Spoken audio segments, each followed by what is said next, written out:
Your daughter was rushed to the hospital in an emergency. Both she and her baby are in critical condition.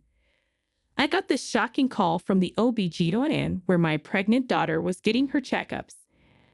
Apparently, my daughter had collapsed in the snow right outside our house and was found by a neighbor who quickly called an ambulance. I couldn't believe what was happening, but I immediately drove to the hospital. Please let them be safe, God. Please protect my daughter and her unborn child. I prayed. 2 hours later, I arrived at the hospital to face a harsh reality. My name is Grace. I'm 55 years old. My husband passed away in an accident 3 years ago. My daughter, Kaylee, who was already married at the time, was worried about me, but I didn't want to intrude on her new family, so I chose to live a couple of hours away by car. Kaylee, 27, is very patient and never complains about small things. Whenever I called to check on her, she always answered cheerfully, "Everything's fine. I'm enjoying life." Her husband, Blake, is rude and has never treated me with respect. He's always put his opinions before Kaylee's, even during their wedding preparations, which made me wonder if Kaylee was truly happy. I never imagined such a terrible situation. Why was my pregnant daughter out in the snow? Please let her be safe. At the hospital, the neighbor who called the ambulance was with me as I got the details. The doctor in charge approached me. Your daughter is currently unconscious and in very critical condition. Apparently, she was conscious when she arrived at the hospital, but insisted her husband not be contacted and gave them my phone number instead. In the hospital room, held Kaylee's hand and kept calling her name. But sadly, she never opened her eyes again and quietly passed away after a while. I couldn't believe that my dear Kaylee was gone. My body felt heavy with despair, and I couldn't stand up. After some time in shock, I had to call Blake, Kaylee's husband. When he answered, it was clear he was heavily drunk. As soon as I said hello, he mistook me for Kaylee and started talking. "Hey, Kaylee, is all the snow at the entrance cleared? Once you're done, come pick me up in the car." I said, "Kaylee has passed away." He responded angrily, "What are you talking about? Who the hell are you?" I struggled to hold back my tears and told him I was Kaylee's mother. For a moment, he seemed to hesitate, but he refused to believe Kaylee had passed away, convinced that I was lying. "You had Kaylee shoveling snow and took the house key to go out drinking, which led to this cruel outcome." Shoveling snow? How do you know about that? All right, Kaylee must have told you. No, I heard it from the neighbor. They found Kaylee fainted in the snow when they returned from shopping. When they asked what happened, Kaylee said something shocking. You had locked her out of the house before you went out drinking, so she couldn't get to her cell phone inside and lost consciousness in the freezing cold. The house key? Ah, right. I kept it because if it fell in the snow, it wouldn't be found. Don't lie. It seems you told my heavily pregnant daughter to stay outside until she finished shoveling snow. Stop nagging, old woman. Don't interfere in our marital matters. Also, stop making bad jokes about death. Kaylee couldn't just be gone. No matter how many times I explain, you don't understand. Call a taxi and come home immediately. I'm heading to your house too. Let's talk face to face. No way. You and Kaylee are planning to blame everything on me, aren't you? Oh, I feel sick. I'm too dizzy from the alcohol. I'll stay at a hotel nearby tonight. With that, he hung up the phone. My heartfelt words didn't reach his ears at all. I didn't think he could be this unreasonable, but I didn't feel like calling him back either. Pondering what to do next, I, who had lost the strength to drive 2 hours back to my own house, decided to spend the night at Kaylee's. Took a taxi, and when I arrived at Kaylee's house, I found vegetables like green onions and radishes left cut in the kitchen. She must have been preparing dinner just a few hours ago. She was here, and now I can't even talk to her. This is too painful. Kaylee, I'd whispered as I wiped my tears and cleaned up the kitchen. Then I found Kaylee's diary in the kitchen cupboard. Remembering the conversations with the neighbor and the doctor, I hoped it might tell me about Kaylee's life. Desperate to understand why my daughter, who should have been eagerly waiting for the birth of her baby, had to leave us forever, I began reading the diary. The reality documented in it far exceeded my imagination. Kaylee had resigned from her job because her health deteriorated after pregnancy, and she couldn't go to work. Since then, Blake had berated her as a useless wife and a parasite eating into his money. She was forced to cook meals and make lunch boxes every day despite suffering from morning sickness. Not only that, Blake would call her while at work to demand chores, hardly giving her any time to rest. If only I'd realized sooner what she was enduring, maybe Kaylee would still be here, healthy and happy. The diary revealed that even under these harsh circumstances, Kaylee never sought a divorce because of a threatening remark Blake had made. "Don't you dare think about leaving me and becoming free. If we were to get divorced, I, the breadwinner, would take custody of the baby. You wouldn't get to see the child at all. So remember that." He took advantage of Kaylee's fear that she might not be able to raise a child alone, effectively shackling her with invisible bonds. Having finished reading the diary and imagining my daughter's pain, my heart trembled with sorrow, and I couldn't stop crying. I wanted to take revenge on Blake somehow.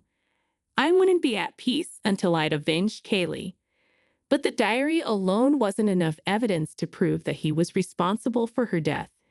Despite my search, I found no definitive proof that Blake had cast my pregnant daughter out into the snow. As evening fell the next day, Kaylee's phone, which had been left at home, received a call from Blake. "Hey, Kaylee, stop pretending to be dead. It won't work on me. Make my favorite dish tonight and wait for me at the entrance on your knees."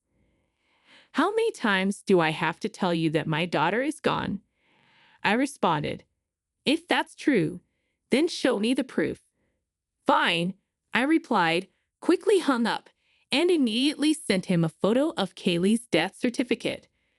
I figured that even someone like Blake would grieve upon learning that Kaylee had left this world because of him. As expected, he quickly called back. "Do you understand now?" I asked. "So it's true then. Well, there's nothing to be done about the dead. I'll get the life insurance payout, and I can forget about the annoying past and start over. So, what about the funeral?" "Ah, what a hassle." Faced with Blake's nonchalant delivery of these incredibly cruel words, my hand began to shake with anger. I couldn't let a man like that be the chief mourner. I would send my daughter off to the other world myself. Swallowing my anger, I made a proposal to Blake. "I'll arrange the funeral and act as the chief mourner. You attend as the husband. You pay all the funeral costs, but I get all the condolence money." "Understood." "All right. I'll have to make sure my relatives come. Try and invite as many of your relatives as possible so that I can get a hefty sum." With a cheerful voice, Blake said, "I'll be living in a hotel for a while," and abruptly hung up the phone. Despite knowing the tragic end Kaylee met, he remained unperturbed, showing no remorse toward his deceased wife and unborn child. My heart, devastated by the loss of Kaylee, changed to a desire for revenge against Blake, and a raging fire of vengeance began to burn. I couldn't let Kaylee's pain go unanswered. I would show Blake the hell of this world. I stayed at Kaylee's house until the funeral, preparing everything.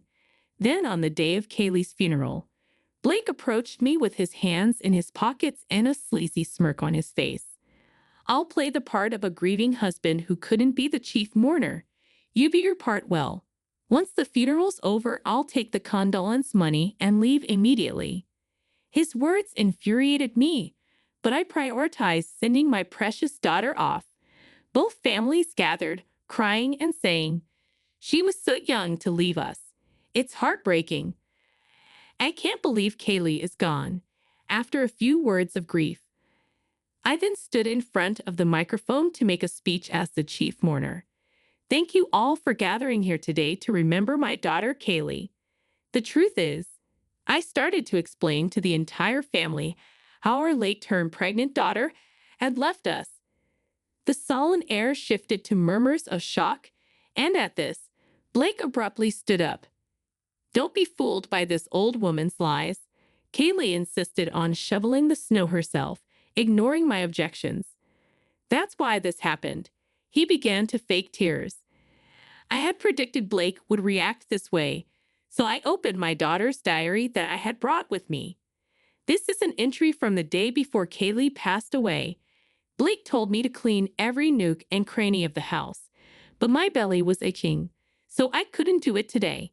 He got angry and threw away all the dinner when I was about to eat. I'm worried if the baby didn't get enough nutrition. That's an exaggeration. I merely slipped and knocked the food off the table. She's making me out to be the villain. She's too delusional, he interrupted, but I ignored him and continued reading. If we divorce, I, who am unemployed, won't be able to raise the child by myself. Blake told me if you don't want to lose custody, you'll be my slave for life. Don't read things that aren't written there. You're causing everyone to misunderstand me. Despite his loud protests, his face was steadily paling. His expression seemed to indicate the truth. He started to come towards me as if he couldn't hold back anymore. But some of our relatives stopped him. You think you can get away with this? I'll call the police and put you in jail for defamation.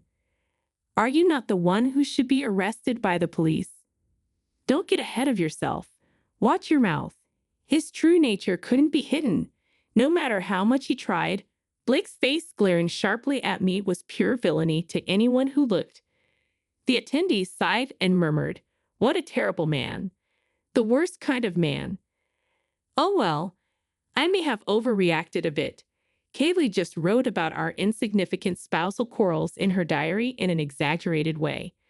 Please believe me, it seemed he still thought he could talk his way out of this, unaware of the gravity of his actions. I informed him, neglecting a pregnant woman and her unborn child and leaving them out in the cold will result in severe punishment. You have no proof. If you have it, show it. He looked down on me, snorting with a laugh, seemingly thinking I was just bluffing. We could have evidence. Before coming to the funeral home, I had checked the dash cam footage from our neighbor's car, which had captured everything. Ah, it's amazing that it's always recording even when the engine is off. Well, I'm about to call the police. As I showed him the SD card from the dash cam, Blake clicked his tongue. Damn. I had already contacted not only the neighbors but also the doctor who had treated Kaylee, asking them to testify. I was wrong. It was my fault. So let's settle this amicably. I'll give you half of the life insurance and the condolence money, so please forgive me. Stop joking around. I lost my daughter, who was more precious to me than my own life. You think you can solve this with money? I hope you experienced the despair Kaylee felt in the cold and harsh outdoors. I immediately called the police and explained the whole situation. They agreed to rush to the funeral home. Meanwhile, the relatives who attended the funeral kept an eye on Blake to prevent him from escaping. You'll be picked up soon. You should atone for what you did to Kaylee before then. Kaylee, I'm sorry. Please save me from the other world.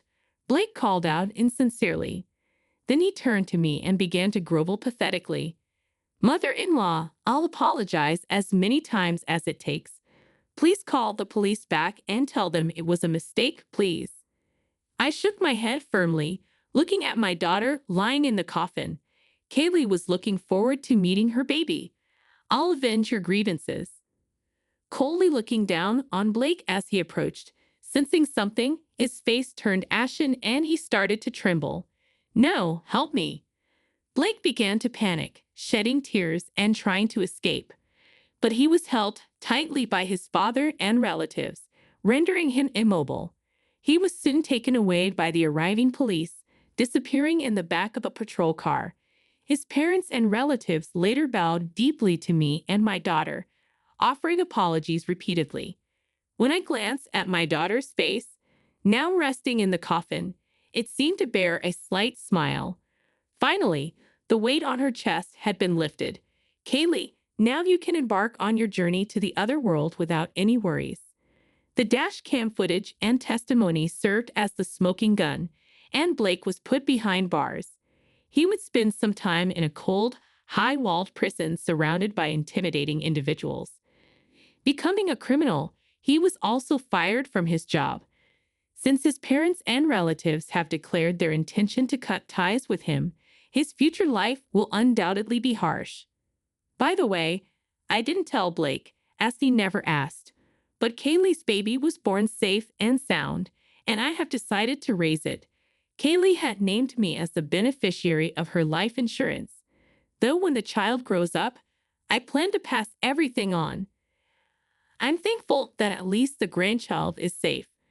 From now on, I will pour double the love into this child, mine, and that of my lost daughter.